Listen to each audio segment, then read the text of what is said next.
Dear students, अब हम इस प्ले के लास्ट सीन के बारे में पढ़ेंगे। That is the ring episode.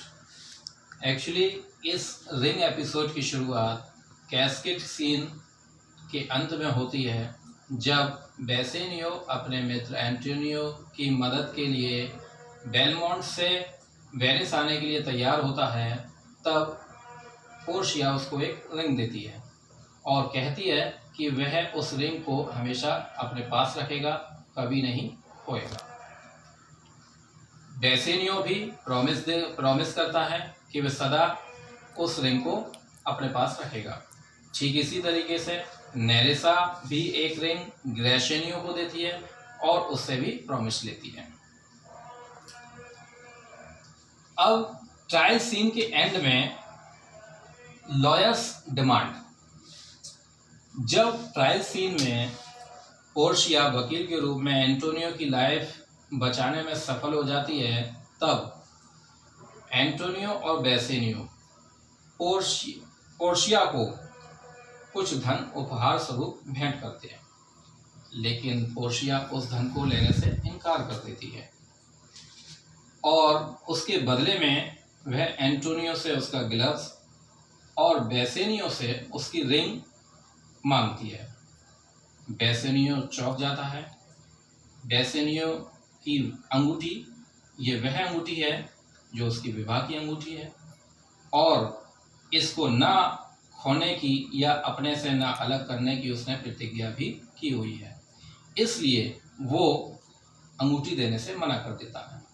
लेकिन जब पोर्शिया, जो कि वकील के वेश में थी, अपनी नाराज़गी इजहार करती है, तब वो मजबूर होकर अपने दोस्त की खातिर, अपने फ्रेंड एंटोनियो की खातिर उसको अंगूठी देने को तैयार हो जाता है और उसके पास अंगूठी भेज देता है। दूसरी तरफ नेरेसा भी, जो क्लर्क के रूप में थी, किसी तरीके से ग्रेशियोनियो से उस अंगूठी को हासिल कर लेती है और दोनों ही लोग, नेरेसा और पोर्शिया, जल्दी से घर पहुंच जाते हैं। कुछ समय बाद ग्रेशिनो, एंटोनियो और उसके बाकी सभी साथी घर में दाखिल होते हैं। उसके बाद नेरेसा ड्रामा शुरू होता है। घर में दाखिल होते ही नेरेसा ग्रेशिनो से झगड़ना शुरू कर देती है और उसके खाली हाथ देखकर उससे अंगूठी के बारे में पूछती है और उस पर आरोप लगाती है कि उसकी अंगूठी या तो तुमने खो दी है या किसी और दूसरी स्त्री को दे दी है।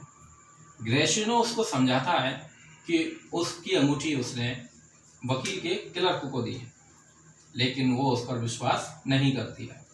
तभी पोर्शिया बोल पड़ती है कि उसका पति उसके प्रति बहुत सचेत है, बहुत वफादार है, उसका पति उसको कभी धोखा नहीं दे सकता।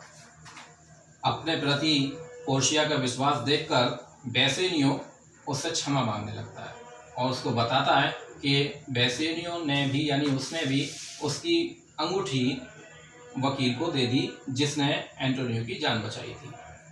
पोर्शिया झूठा नाराज होने का ड्रामा करती है और झूठ में उससे लड़ती है। ये देखकर एंटोनियो परेशान हो जाता है।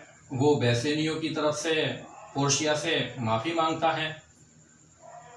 तब पोर्शिया एक अंगूठी एंटोनियो को देती है और कहती है कि ये अपने दोस्त को दे दो और उससे कहो कि ये अंगूठी अब उसको सदा अपने पास रखनी है, अब कभी अलग ना हो। एंटोनियो जब वो अंगूठी बेसेनियो को देता है, तब वह पहचान जाता है ये तो वही अंगूठी है जो उसने वकील को दे दी थी। तीसरा पॉइंट इसका है द फैक्ट रिवील्स।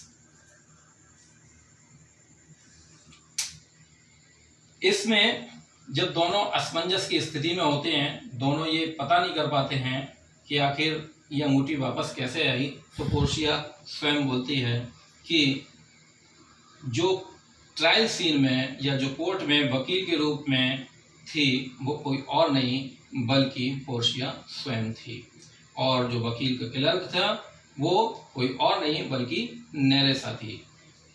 जब ये बात सबको पता चलती है तो सब आश्चर्यचकित हो जाते हैं और उसकी इंटेलेक्ट, बोल्डनेस और शार्प विट की प्रशंसा करने लगते हैं। पोर्शिया एंटोनियो को ये भी बताती है कि उसके सभी जहाज वापस आ चुके हैं और सब लोग खुशियां मनाने लगते हैं। तभी नेरेसा लॉरेंजो और जेसिका को एक शपथ पत्र देती है जिसमें लिखा होता है कि शाइलॉक की मृत्यु के बाद उसकी सारी संपत्ति लॉरेंजो और जेसिका को सौंप दी जाएगी। इस तरीके से ये प्ले समाप्त होता है। उम्मीद करता हूँ कि आप इस प्ले को अच्छे से जान चुके हैं।